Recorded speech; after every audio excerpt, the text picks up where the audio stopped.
지금 해설해 드릴 종목은 AB프로 바이오입니다. 날짜는 2020년 11월 29일이고요. 이 종목은 급격히 상승한 이후에 고점 구간에서 급등락을 반복하고 있죠. AB프로 바이오가 어떠한 회사인지 잠시 간략하게 한번 살펴보고 매도 포인트를 찾아보겠습니다. 네이버 지식 검색을 해보면 이 회사의 주력 업종이 금속 절단 기계 제조업으로 나오네요. 그런데 이게 어떻게 코로나19 바이러스 백신과 연관이 됐는지를 보면 2019년 10월에 미국의 이중항체 전문 기업으로부터 아시아 독점 판권을 확보하고 항암 신약 개발 사업에 신규로 진출했다는 걸 알 수 있습니다. 이때부터 이 종목은 모더나 관련주로 분류가 되면서 시장의 관심과 기대를 한 몸에 받고 있죠. 모더나 관련주들은 이 종목 외에도 파미셀, 바른손, 엔투텍 등이 있고요. 모두 급격한 상승세를 보이고 있죠. 모더나는 화이자와 함께 코로나19 백신을 만드는 회사인데요. 미국 FDA에 이 백신을 긴급 사용 승인 신청을 할 것으로 보입니다. 이런 기대감 때문에 주가가 최근에 급격히 상승하고 있어요. 그리고 화이자와 다른 점은 뭐냐면 화이자는 영하 70도에서 보관을 해야 하는데 이 모더나 관련주들은 일반적인 냉장 상태로 보관이 가능한 것으로 알려져 있어요. 그래서 현재 증권시장에서는 이 냉장 상태로 보관하는 기술을 가진 회사들의 주가가 급격히 상승하는 사례가 많이 나오고 있어요. 이와 관련된 종목은 다음에 또 보도록 하고요. 그리고 뉴스들을 살펴보면 최근에 코로나 확진자가 LTE급 속도로 증가하면서 공포감이 커지고 있다.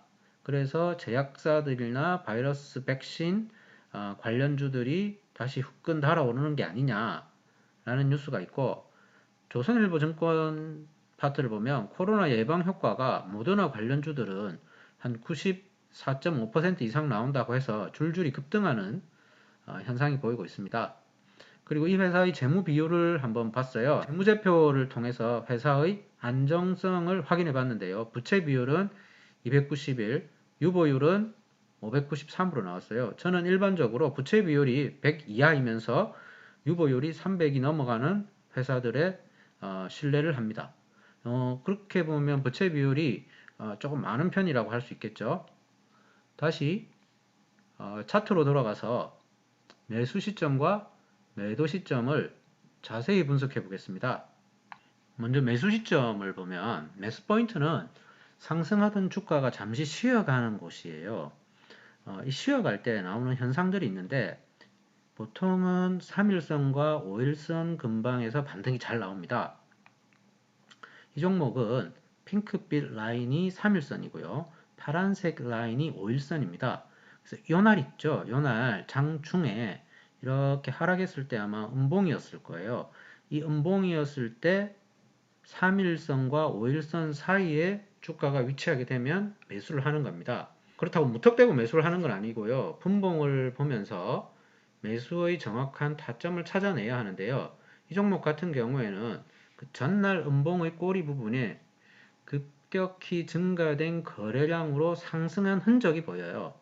자, 그러면 이런 지점은 매수의 적절한 지점으로 보이는 거죠. 그러니까 5일선 매매의 적절한 지점을 분봉으로 찾고 분봉에서 지지와 저항의 원리에 입각해서 급격한 거래량이 터진 부분을 매수 포인트로 잡는다.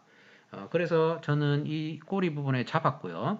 그리고 매도 시점은 이게 하루 거래 정지가 있었네요. 너무 급격히 오르니까 여기도 거래 정지 흔적이 있고 여기도 거래 정지 흔적이 있네요. 11월 26일 날 시가가 무려 7.5%나 갭 상승하면서 출발했잖아요.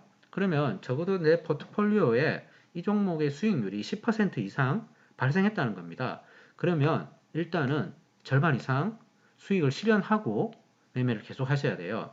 이렇게 해야 꾸준하고 안정적으로 수익을 낼 수 있어요. 이 종목이 계속 날아갈지 떨어질지 그걸 알 수가 없잖아요. 그래서 확보된 수익은 챙겨가면서 매매를 하는 겁니다. 그리고 이날 시가는 그 직전 양일의 고가 부근이기도 하죠. 그래서 여기에는 매물대가 많다는 거죠.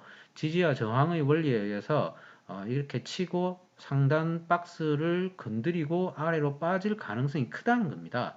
그래서 일단은 절반 이상은 매도를 해서 수익 실현을 하고 남아있는 물량으로만 시장에 대응하면 되겠습니다. 이 종목 같은 경우에는 당일날 큰 하락이 나왔기 때문에 내가 매수했던 가격 아래까지 내려왔잖아요.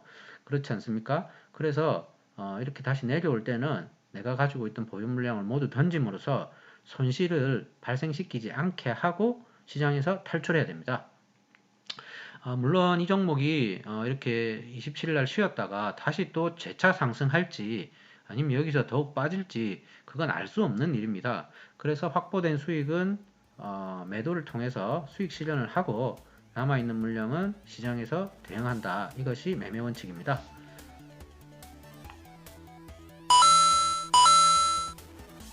어?